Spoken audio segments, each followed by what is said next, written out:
वसुदेव सुतं देवं कंसचाणूरमर्दनं देवकी परमानन्दं कृष्णौ वन्दे जगद्गुरुं।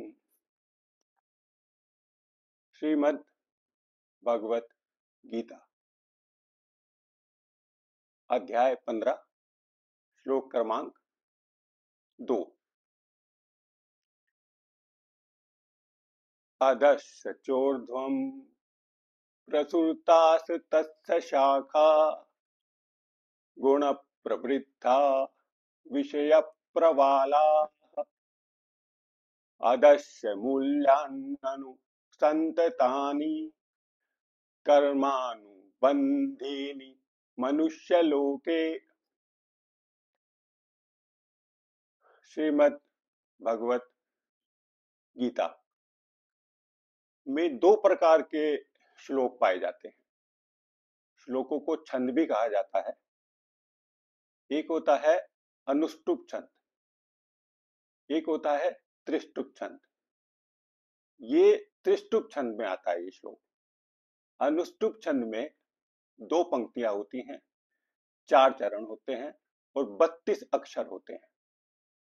और त्रिष्टुप छंद में 4 पंक्तियां होती हैं, 4 चरण होते हैं और 44 अक्षर होते हैं। और अक्षरों की गणना की जाती है जो पूर्ण अक्षर होता है, आधे की नहीं होती है गणना। जो पूर्ण अक्षर होता है उसको गिना जाता है। तो ये अंतर होता है। ये त्रिष्टुप छंद है। ये वाला श्लोक त्रिष्टुप छंद के अंतर्गत आता है।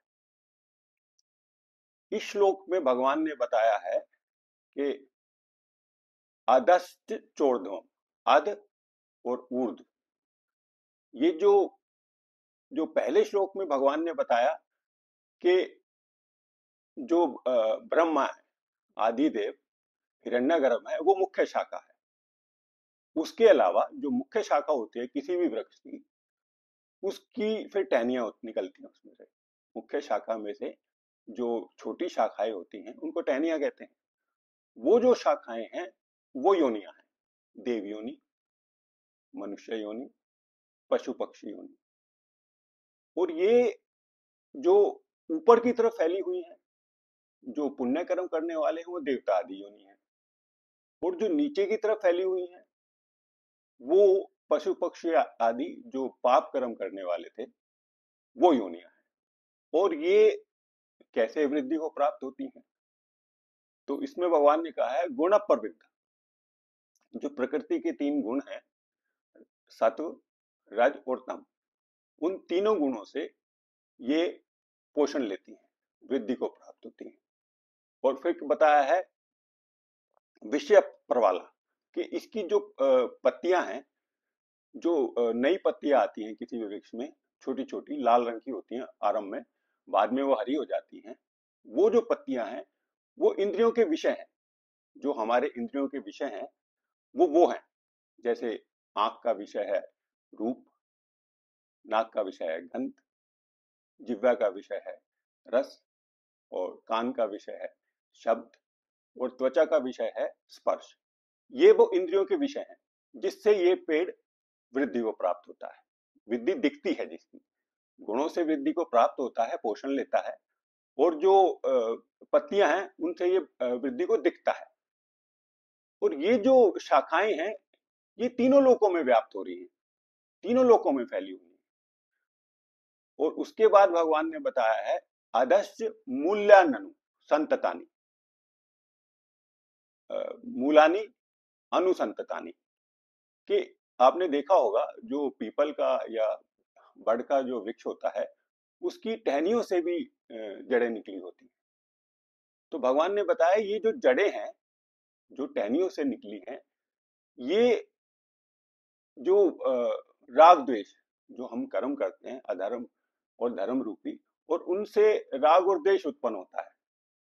और जो हमारे उससे फिर हमारी जो वासनाएं, हमारे अंदर आसक्ति, हमारे अंदर अहंकार उत्पन्न होता है, ये वो है। और ये मनुष्य को मनुष्य लोक में बांधने वाली है। क्योंकि हम जो भी कर्म करते हैं उस कर्म से जो हमें फल मिलता है वो इसी रूप में मिलता है। हमें कुछ अच्छा लगता है, कुछ बुरा लगता है। और उस वही उसी से ही मनुष्य लोक में हमारा बार बार जन्म होता है। और ये केवल मनुष्य के साथ ही है, इसलिए भगवान ने कहा है मनुष्य लोके कर्मानुबंधिनी मनुष्य लोके। क्योंकि जो देवता हैं या जो पशु पक्षी हैं, उनको जो योनि मिली है केवल उन्होंने देवताओं ने पुण्य किए हुए हैं तो उनको उसको भोग रहे हैं, उनको नया कर्म करने का अधिकार नहीं है। इसी तरीके से जो पशु है, पक्षी है, वो जो उनको प्रारब्ध में जो उन्होंने जो पाप किए हुए हैं उसी को भोग रहे हैं। वो उन्हीं को, वो नया कर्म नहीं कर सकते हैं, नया कर्म केवल मनुष्य कर सकता है। तो मनुष्य को ये अधिकार है कि वो जो भी करता है, नया कर्म करता है, उस नया कर्म में आसक्ति करके, राग द्वेष करके वो अपना कर्म बंधन बना लेता है और वो इस संसार में उसका बार बार जन्म होता है, उसकी मुक्ति नहीं होती है। तो ये जो जड़ें हैं जो टहनियों से निकली हैं, ये उसको मनुष्य योनि में बांध के रखती है, ये भगवान ने बताया। अब इस ना पहले दो श्लोकों में भगवान ने जो इस अश्वत्थ वृक्ष के विषय में बताया, इसको साधारण भाषा में समझते हैं कि इसकी जो मुख्य जड़ है जो आकाश की तरफ है, ऊर्ध्व मूल, वो स्वयं भगवान साक्षात वासुदेव कृष्ण है। और जो इसकी मुख्य शाखा अध शाखा वो ब्रह्मा है, हिरण्यगर्भ है। और जो इसकी जो टहनियां हैं वो योनियां हैं सारी, मनुष्य योनि, देव योनि, पशु योनि, पक्षी योनि। और इसके जो पत्ते हैं वो वेद हैं, वेदों के छंद है। और इसके जो नए पत्ते हैं वो हमारे इंद्रियों के विषय हैं। और इसकी जो और जो दूसरी जड़ें हैं वो हमारे राग द्वेष धर्म अधर्म, जो हम कर्म करते हैं, जो कर्म से हमें जो हमें अ, अ, कर्म फल मिलता है, ये वो है। इस तरह से इस वृक्ष को भगवान ने पहले प्रथम दो श्लोकों में बताया है। ये योगेश्वर कृष्ण की गीता है, ये केशव की गीता है, ये मोहन की गीता है। ओम श्री मोहनार्पणमस्तु। हरि ओम तत्सत, हरि ओम तत्सत, हरि ओम तत्सत।